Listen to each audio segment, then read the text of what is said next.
I've spent a career building houses, and I have built sheds that are larger than the tiny houses that we're going to speak about right now.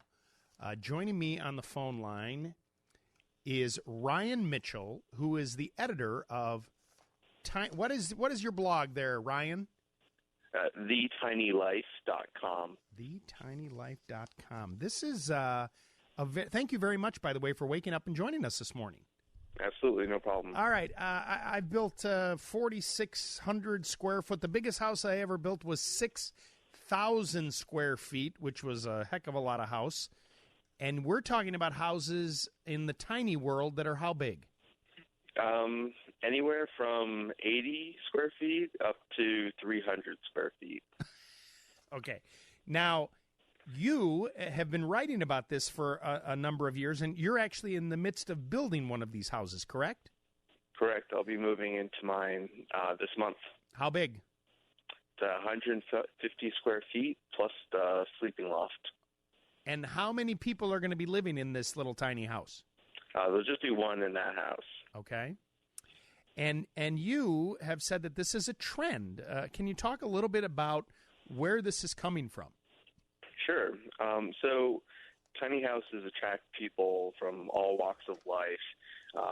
There's a lot of people that come to them because they're interested in saving the money, not taking a mortgage, avoiding debt. There's also environmental kind of interests with them because they're lower impact on the earth and things like that. And they also allow people to live a lifestyle that you couldn't otherwise have. You can work less. You can, pursue a job that you've always wanted. But tiny houses have kind of captured the imagination of many people. When I first started, it was only, a small trickling on the blog, and now it's grown to millions of readers a year. Now tell me, you're located where? What part of the country? Charlotte, North Carolina. Okay, and where do you put a tiny house? Now, in other words, I think most people think about, all right, I'm going to buy a small, 2-bedroom ranch or something like that, and maybe there's a decent sized piece of property that sits on. Do you put this on a lot that's big, that is that big? It really depends what you want to do. Some people, they'll purchase land and just put it out there. Some people will or rent or lease the backyard of one of those ranches, like you said. And then some people are even trying to get together and form small little communities and neighborhoods of tiny houses. And has this been something that's been accepted by municipalities? It's something that we're working towards. Obviously, very new for them. But right. When we speak with your code enforcement folks, it's something that they're aware of, and in many cases they're on board with. They just have to make sure that the regulatory codes and things like that can allow them to do what you want to do. But really, I mean, the way I guess I could use your home as an example. I mean, it's built with the same. It has it has doors, and I assume it has a bathroom, and those types of things are all the same, just in a tiny little package. Yeah, exactly. We use traditional building materials, traditional building techniques. We do everything to code, and we have licensed electricians and plumbers, working with us in some cases. Other people are doing it themselves. But the really only sticking point when it comes to building codes is the actual square footage. Most cities and towns have a minimum square footage requirement in order to meet code, and that's pretty much the only thing that we get stuck on is that minimum square footage requirement. On average, what is that?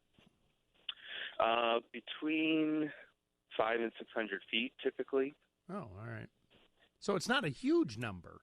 It's not like they're saying, "Oh no, you have to build a 2,200 square foot house." I mean, you're really, to your point in the range. I mean, the larger tiny house is 300 square feet. You would say that would still sort of qualify in the tiny. Yeah, correct. Okay. You sent me some information, which I think is interesting to share with people, that 68% of tiny house people have no mortgage, compared to 29% of all U.S. homeowners. 55% of tiny house people have more savings than the average American, with a median of $10,000, almost $11,000. 78% of tiny house people own their home, compared to 65% of homeowners with traditional houses. So, I mean, there is a huge cost advantage, as you mentioned in the beginning. Tell me, since this is a relatively new movement, and you've been writing about this now for a number of years, do you have anybody that you're in contact with that has lived? Well, let me back up. Who is the person that you know or are in communication with that has lived in a tiny house for the longest, and how long has that been? I know several people who have lived in a tiny house for over a decade. And what do they tell you?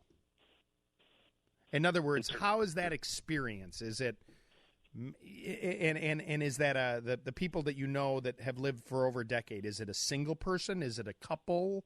I know a couple people, some single, some couples that have lived in those for that long.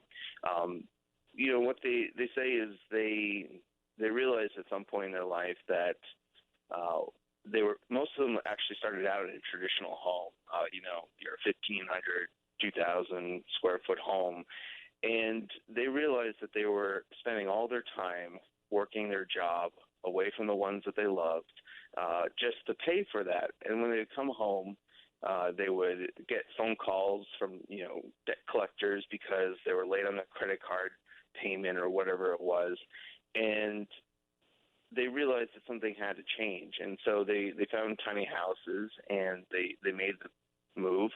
They were able to sell their home, pay off their debt, build this house with cash, and now they live in a home that they own, and they didn't have to work as many hours, or they could pursue that career that they always wanted to, that just never paid enough. And they have time to connect with loved ones, to pursue their passions, to travel more, or whatever it might be. Right. So if you have a tiny house and you drive a Chevy Suburban, chances are that Suburban is almost as big, cargo space is almost as big as the space you have in that tiny house. Yeah, I mean, a tiny house is about 20 feet long on the short end. Right. Which is about what a Chevy Suburban is, about 20 feet long. Right. It's a very interesting concept to me. I mean, I think you have to certainly be a certain type of person with a certain type of mindset, and have to have a clear. I mean, as you mentioned, right? There's an objective here. It's not just about the saving of the money, but it's the environmental impact, the what you're doing with the environment, taking up land space, all that kind of stuff. On your blog, do you have examples and photos of some of these houses? Absolutely, yeah. We've covered, at this point, probably a couple hundred tiny houses that have been built and that people live in. And I guess I should point out that, in this, we know that tiny houses aren't for most folks. But what we think that tiny houses can bring to it is that it opens people's eyes to an alternative, and maybe gets them to question and think about what their situation is like. Do I really need that extra 1,000 square feet, or do I need that second guest bedroom, or whatever it might be? So I think that's kind of what tiny houses bring. So I wanted to add that. Yeah, very interesting. Ryan Mitchell, who lives in Charlotte, North Carolina, has been following the tiny house movement for years, and soon will be moving into his own tiny house. If people want to follow your adventures, Ryan, give us a place where they can go. Sure. So my blog is thetinylife.com, and then our big event that we have coming up is our Tiny House Conference at tinyhouseconference.com. And when is that event?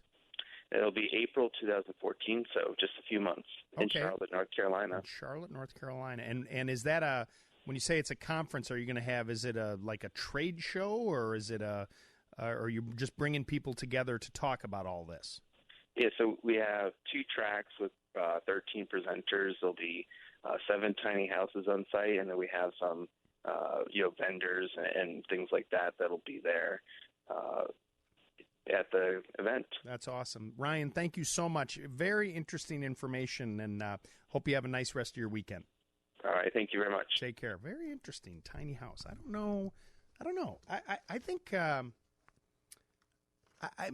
see it. For a certain subset, it could really work. And, to me, I was at this thing last night. We were talking about, Steve and I talking about sending our kids off to college and how expensive it all is and all this housing stuff. And, where is the correction going to be? Because it certainly seems like this path we're going down is unattainable for so many people from an affordability standpoint.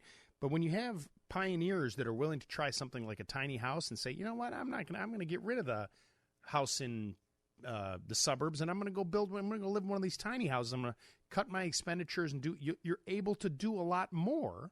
And for certain people, I think it could work out quite well. We'll put that information up on our website as well as my Facebook page. And if you want to follow Ryan and his adventures, you can do that as well. It's 8:51 in the morning.